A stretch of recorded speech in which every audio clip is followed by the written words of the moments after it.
اکثر انسان کو اپنی منچاہی چیز کی طلب یا کسی چیز سے محرومی اسے توڑ کر خاک نشین کرنے لگتی ہے، اور وہ سوچتا ہے کہ جو اس سے لیا گیا ہے وہ واپس ملے گا یا نہیں۔ تو سنو، جب اللہ تعالیٰ کوئی من پسند چیز تمہیں لوٹانا چاہتا ہے نا، تو اچانک تم پر کچھ خاص نشانیاں اور اشارے بھی ضرور ظاہر فرماتا ہے۔ اللہ تعالیٰ خود قرآن میں تمہیں اس کا اشارہ دے رہا ہے کہ لوگوں کے وہم و گمان میں بھی ایک بات نہیں ہوتی، لیکن اللہ تعالیٰ اس کے ظہور اور تکمیل کے لیے ایسے اسباب پیدا فرما دیتا ہے کہ عقل انسانی دنگ رہ جائے، کیونکہ ظاہری آنکھیں صرف ظاہری حالات کو دیکھتی ہیں، لیکن اللہ تعالیٰ جو کچھ کرنا چاہتا ہے اندر ہی اندر اس کی ہونی کے اسباب پیدا فرما دیتا ہے، مگر تم اپنے ساتھ ستم ظریفی خود کرتے ہو اور سمجھ نہیں پاتے۔ یاد رکھو، جب تک کشتی پانی کے اوپر چلتی ہے تو وہ تیرتی ہے، اور جیسے ہی پانی کشتی کے اندر داخل ہوتا ہے تو وہ کشتی ڈوب جاتی ہے۔ اللہ تعالیٰ خود فرماتا ہے، اے نبی صلی اللہ علیہ وسلم، پھر کیا کبھی اس شخص کے حال پر غور کیا ہے جس نے اپنی خواہش نفس کو ہی اپنا خدا بنا لیا ہے؟ تو تم ان چیزوں کا حسن و ملال ہرگز نہ کیا کرو جو تمہیں حاصل نہیں، کیونکہ وہ رب ان چیزوں کو بھی دیکھ لیتا ہے جو تمہیں دکھائی نہیں دیتی۔ اگر آج تم سے کچھ چھن گیا ہے اور واپس ملنے کی امیدیں بھی دم توڑ رہی ہیں، تو سنو، اس مہربان رب کی محبت تو اتنی نرالی ہے کہ جب وہ تم سے کچھ لے کر آزماتا ہے نا، تو عطائیں بھی بڑی کمال کی کرتا ہے۔ یاد کرو، جب نبی کریم صلی اللہ علیہ وسلم اولاد نرینہ کی وفات کے غم سے نڈھال تھے اور اکیلے رہ جانے کا دکھ انہیں بے چین کیے رکھتا تھا، یہ وہ وقت تھا جب دشمن خوشیاں مناتے اور کہتے کہ آج تو محمد صلی اللہ علیہ وسلم کی مثال اس درخت کی سی ہو گئی جو معاذاللہ کچھ مدت کے بعد سوکھ کر پیمد خاک ہو جائے گا اور کوئی ان کا نام لیوا نہ رہے گا۔ مگر اس وقت اللہ تعالیٰ نے انہیں حیران کن عطاؤں کی خوشخبری سنائی۔ اللہ فرماتا ہے، اے نبی صلی اللہ علیہ وسلم، ہم نے تمہیں کوثر عطا کر دیا، بس تم اپنے رب ہی کے لیے قربانی کرو، تمہارا دشمن ہی جڑ کٹا ہے۔ بے شک میرے رب کی عطائیں گمان و بیان سے باہر ہیں کہ جس نے نبی کریم صلی اللہ علیہ وسلم کو وہ روحانی اولاد عطا فرمائی جو قیامت تک روئے زمین پر آپ کا نام روشن کرنے والی ہیں۔ اور جانتے ہو کہ زمین و آسمان کا سارا نظام تمہارے لیے مفید نتائج کب لاتا ہے، اور وہ کیا چیزیں ہیں جو تمہیں تمہاری من پسند منزل تک لے جاتی ہیں۔ تو یاد رکھو کہ جب تم کائنات کے کسی بھی گوشے میں قانون فطرت سے نہیں ٹکراتے، تو زمین و آسمان کی ہر شے تمہیں پھلنے پھولنے کا موقع دیتی ہے۔ اس کے برعکس جب تم قانون فطرت سے لڑ بھڑ کر اپنی مرضی کا بیج بوتے ہو نا،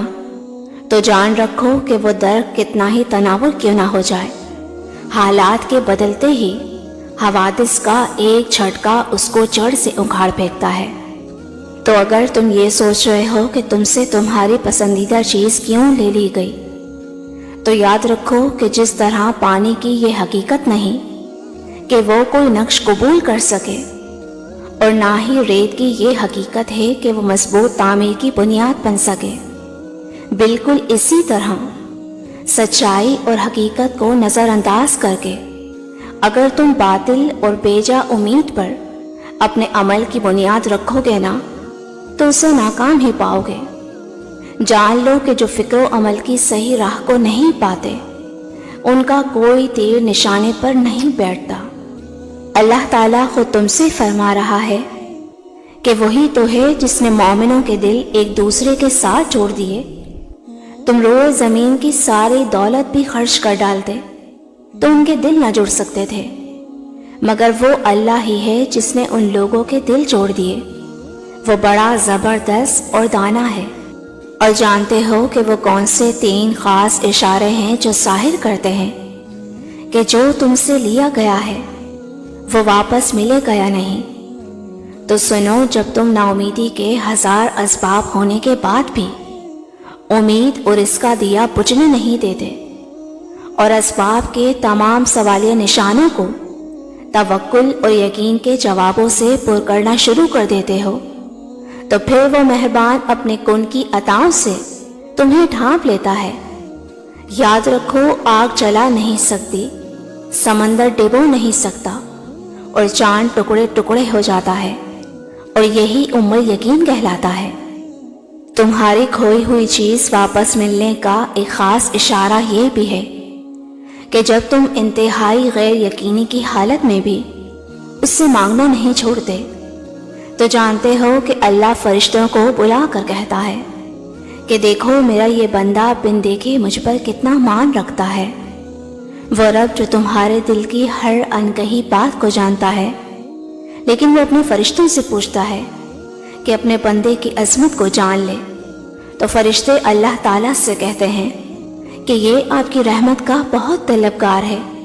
اور یہ بڑی آس لیے آپ کے در پر آیا ہے، اور دوسری چیز کہ یہ تیرا خوف اپنے دل میں رکھتا ہے۔ تو اللہ تعالیٰ اسی وقت اپنے فرشتوں کو گواہ بنا کر کہتا ہے کہ میرا یہ خاص بندہ جس چیز کی خواہش اور طلب مجھ سے رکھتا ہے میں نے اسے عطا کر دی، جو چیز اس نے مجھ سے مانگی میں نے اس کا مقدر کر دی۔ جانتے ہو جسے رب کریم کی رحمت مل جاتی ہے نا، اس کے تمام بگڑے کام پل بھر میں سنور جاتے ہیں، اور جب اچانک یہ ایک اشارہ ظاہر ہونے لگے تو سمجھ لو کہ اللہ پسندیدہ عطائیں تمہارا نصیب کرنے والا ہے، کہ جس نفس لوامہ کو تم نے اپنی بیجا خواہشات اور ان گنت آرزوؤں کے لیے تھپکیاں دے کر سلا دیا تھا، وہ اچانک ہی جاگ اٹھتا ہے، جو تمہیں ہر برائی کے شکنجے سے نکال کر تمہیں پاک کر دینا چاہتا ہے۔ یاد رکھو، اللہ نے تمہاری فطرت میں جو محاسب بٹھا رکھا ہے وہ اتنا جاندار ہے کہ اس سے تمہاری کوئی بات چھپی نہیں رہ سکتی، چاہے تم کتنے ہی عذرات تراش لو اور خود کو کتنا ہی فریب دے لو، تمہارے اندر روح کی پاکیزگی تمہیں اس مہربان رب کے آگے جھکا کر طہارت کی بلندیوں تک لے جاتی ہے، اور پھر تمہاری ناممکن دعا شرف قبولیت پا جاتی ہے۔ جان رکھو کہ اللہ نے حقیقت کی خبر دینے والی نشانیاں دکھانے میں کوئی کسر اٹھا نہیں رکھی۔ تو جب تم غفلت کی نیند سے بیدار ہو کر اللہ کے در پہ آتے ہو نا، تو اللہ کی محبت اور شفقت تمہیں گھیر لیتی ہے، اور پھر کوئی غم تمہیں بے چین نہیں کرتا اور نہ کوئی محرومی تمہیں اذیت دیتی ہے، بلکہ تمہارا ہر نقصان نفع میں بدل کر ممکن کو ممکنات میں بدل دیتا ہے۔ اللہ قرآن میں خود تم سے مخاطب ہے، اور تمہارا رب غیر محسوس طریقے سے اپنی مشیت پوری کرتا ہے جس کا تم گمان بھی نہ رکھتے ہو، اور اس کی تدبیریں ایسی ہوتی ہیں کہ لوگ آغاز میں ان کے انجام کا تصور بھی نہیں کر سکتے، اور جو کوئی اللہ پر بھروسہ رکھے گا تو وہ اس کے لیے کافی ہوگا، اور اللہ اپنے کام کو جو وہ کرنا چاہتا ہے پورا کر دیتا ہے۔ اس نے ہر چیز کا ایک اندازہ مقرر کر رکھا ہے۔ جانتے ہو، اگر خود پر بھروسہ اور اللہ پر گہرا یقین ہو تو تمہارے مقدر کا ستارہ تمہیں مل کر ہی رہتا ہے۔ مطمئن ہو جاؤ، وہ رحمان تمہیں بہت جلد اپنی نوازشات کے وہ در تم پر کھولے گا جو تمہاری زندگی کے ہر غم کو مسکراہٹ میں بدل دیں گے انشاءاللہ۔ میری دل سے دعا ہے کہ اللہ آپ سب کو شاد و آباد رکھے، آمین۔